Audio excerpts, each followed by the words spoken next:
Now this is a knife, but it's not just any old knife, as this is a German-style chef knife that features real sapphires and sterling silver ornamentation. Well, today we're gonna build it, so follow along and you might learn something, or maybe not. But in any case, enjoy the video.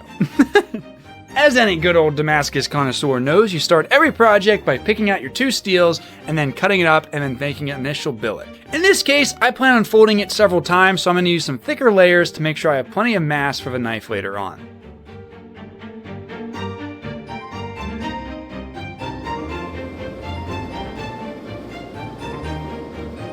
Once we have the billet all prepped and ready to be forge welded, we're going to bring it up to temperature slowly. In this case, because of how much mass the billet has, it took about 10 to 15 minutes to come up to forge welding temperature. Then we're going to set the weld on the press before drawing it down into our first stackable bar.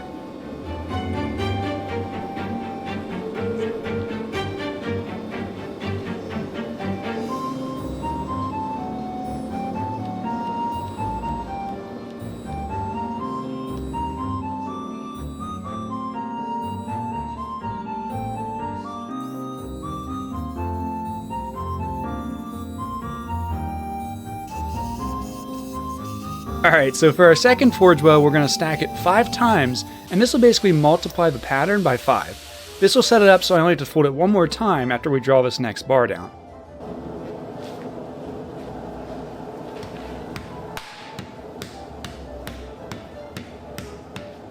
Also, I had some people ask me about this a while back, and so I want to answer it real quick. This white stuff is called flux. What it does is it helps the metal stick together when it's trying to forge weld, and essentially it's just borax, like Mule Team multi-purpose laundry detergent or something like that.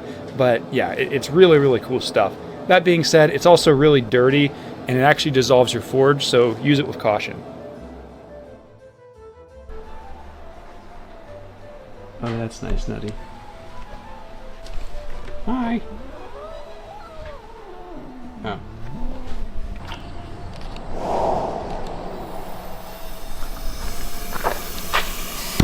Oh my goodness. And we're back. So the final forge weld we're going to do is folding it one last time, and this will get our final layer count up to about 144 layers. Now that being said, everything about this knife is designed to the customer's request. And the really cool thing is they actually sent pictures of other knives with different components they wanted on this one. And so what I did was the pattern they liked, I basically reverse engineered to be about this layer count and to be about a ladder or a raindrop pattern. I'm going to put my raindrop pattern in first, and this took a lot longer than what I thought it would. Something that's really important to note here is that I really should have just ground off the forge scale, as that decarb on the surface is really hard on your tools. So I ended up going through a whole bunch of drill bits here, when in all reality, had I just taken an extra few minutes to grind off the scale, I think I would have had an easier time doing this. I'm just kind of randomly placing these, but once they're all done, I'm then going to take it over and use an angle grinder to basically carve in those grooves I said about. Notice that I left the billet pretty thick here, and that's so that I can forge it and have plenty of wiggle room later on. Now to forge the blade, I'm first going to squeeze down a little bit of a tang isolation. From there, I'm going to use the press to basically flatten out those divots and grooves we made in earlier. I'm also going to use the press to forge down the tip of the blade, that way I don't have to do as much handwork later.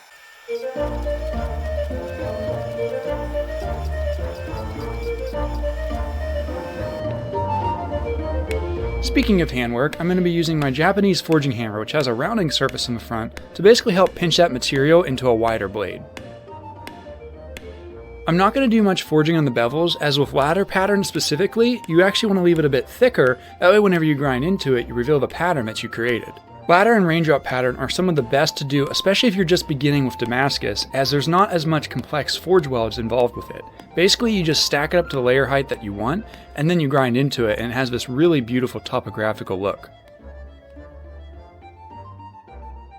Once the blade's been forged out, now we're going to move on to normalizing. Now I'm only going to do one cycle here before I do some rough profiling on the grinder. I only do one as I plan on quenching this at a different workshop, and so I'm going to wait and just do the normalization cycles whenever I quench it. Whenever I normalize, I usually don't let it cool down the whole way to room temperature. I'll bring it up to the specific temperature that I want per the normalization cycle I'm on, and then I'll let it cool down to probably about 600 to 900 degrees, right in that range. It's still hot, but it's way below that critical temperature.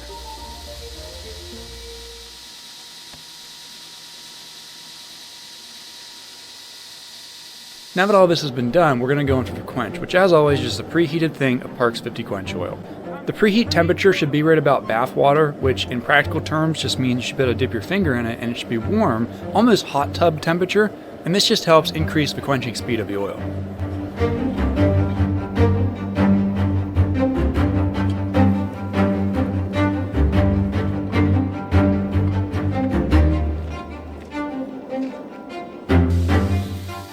The next step in the process is to grind the scale off from quenching it in the oil and then doing a torch temper. What I'm looking for here is a slightly blueback spine with the edge being that just barely straw color. That'll ensure that I have a nice hard edge which will hold up well under use, but also have a soft ductile spine that won't break. After this, we're going to begin grinding the knife.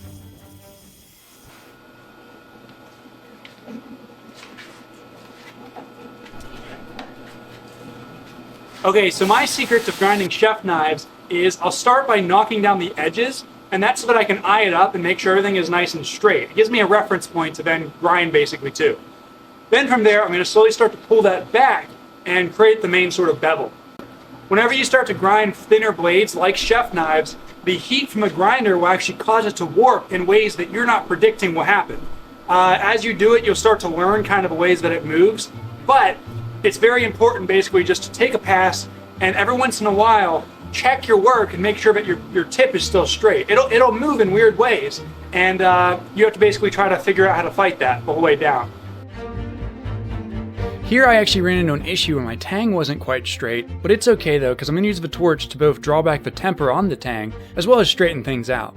Now the knife is ready to be final polished, what I'm going to do is stop and begin working on the handle. This is a pretty complex handle build, so let's get started. As always, I'm going to pick out a drill bit about the size of the tang and begin drilling out the block. Now this is going to be a through tang mechanism, so that means the tang runs the whole way to the end of the knife and is riveted over to hold things together. What this means for us right now though is that I get to drill from both sides meeting in the middle to have a solid open cavity the whole way through. Once this hole's been drilled though, there's a little bit of slop, and so what I'm going to do is called bedding the tang. This is essentially a process of putting some grease on the tang of the knife before filling up the open cavity with epoxy and then putting the knife in and letting it start to set up before pulling the knife out. Now the reason you do this is because then the epoxy sets up and you have a perfect glove-like fit of the tang and allows it to index the same way every time while you shape it.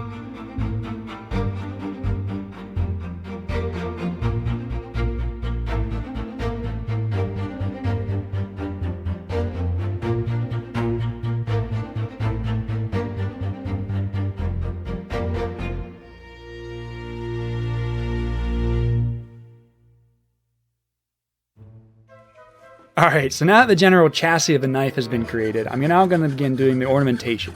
Now, the customer wanted a silver metal, and so I opted for sterling silver, as I'm very familiar with it with my jewelry background.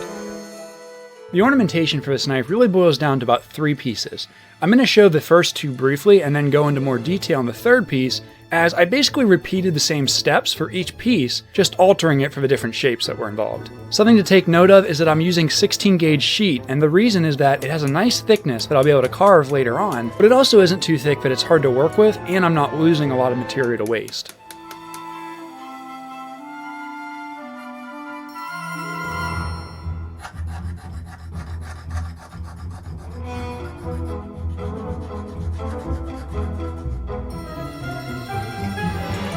This first piece you see me making is basically like a glorified habaki from a Japanese sword.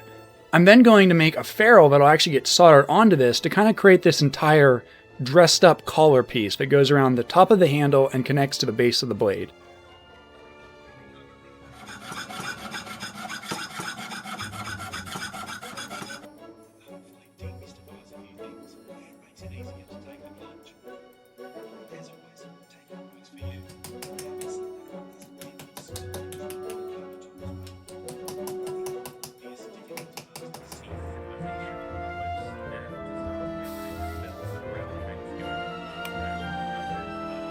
Now, the ferrule and the habaki portion are kind of the first 2 pieces out of the 3. What I'm going to do now is explain the process to making this ferrule on the end to act as our sort of butt cap.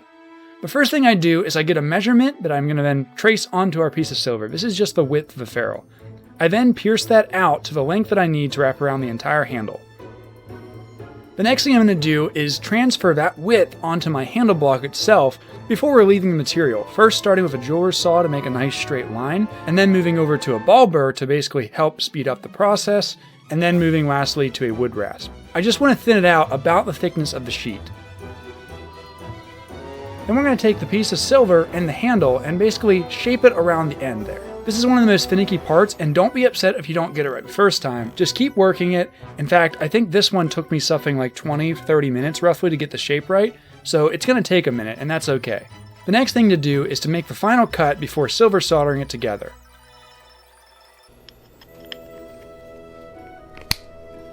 After all that's been done, we're going to take it now to the belt grinder and add in our curve on the base of the handle. Now, I also went ahead and made some relief cuts here so I could make it kind of protrude out a little bit more than usual. But once this has all been done, I'm going to take another piece of silver and add a curve to it to hopefully match the curve we just ground in. The next step then is to simply silver solder this on before cleaning things up on the grinder again. Now, this has an extra dimension in the design, and so the way that I add this is by grinding in this sort of diagonal thing. And you'll notice I'm actually going to grind through the silver here. This is okay, and that's actually the next step, is to go down now and pierce that out and make a window to our shape that we wanted. Once that's been done and it's all nice and cleaned up on both sides, we're now going to take it to another piece of silver and basically trace out the little window that we need to now pierce out. This basically creates a plug that then we can push in from either end and silver solder, and now we have the form that we want, but we don't have any weak spots in the walls of the ferrule. The final bit of soldering we need to do on this piece is I bought this setting, and that's what's going to house our sapphire later on. This is called a tube setting, and once it's soldered and been pickled, I'm going to clean everything up with some sandpaper. The next step is carving it, and this by far took the longest time in the entire project. Now, what I started with is I colored everything in a blue Sharpie after setting it in pitch. This allowed me to draw up my design before going through with a jeweler's ball burr and removing the background. Again, this will be a deep relief type of engraving, and so I need to make sure that I have a nice depth to all of my carvings. Once the background's been removed, now I need to get rid of that rough texture, and so to solve this, I made up some custom chisels and scrapers that would allow me to scrape away at the silver and basically smoothen things over. To do this, I just cut out some pieces of 1075 before grinding on the custom ends that I wanted, and then I hardened them. Honestly, that is how easy it is to make custom chisels for engraving work. Once I get everything cleaned up and the borders are where I'm happy with them, I'm going to add in some decorative lines before using one of the scrapers and basically rocking it back and forth. And what this does is it creates a fuzzy looking texture in the background. This will help hold the patina, which we'll add later on, and give the whole piece a lot more depth. Once everything has been carved, it's finally time to add a polish before adding our patina. Now to do this, I'm first going to make sure that everything is nice and clean, free of oils and grease, before using a heat gun to heat up the pieces themselves and applying a liver of sulfur to water mix. Liver of sulfur will patina silver to a black color, and that's exactly what I want in these low spots. Then I can go through with a polishing cloth and the buffing wheel and basically knock off the highs, and you have this really beautiful contrast.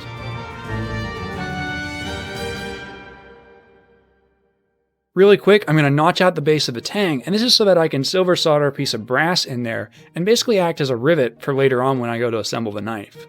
Now we're going to step back over to the blade, and we're going to give everything a final polish before etching it in ferric chloride.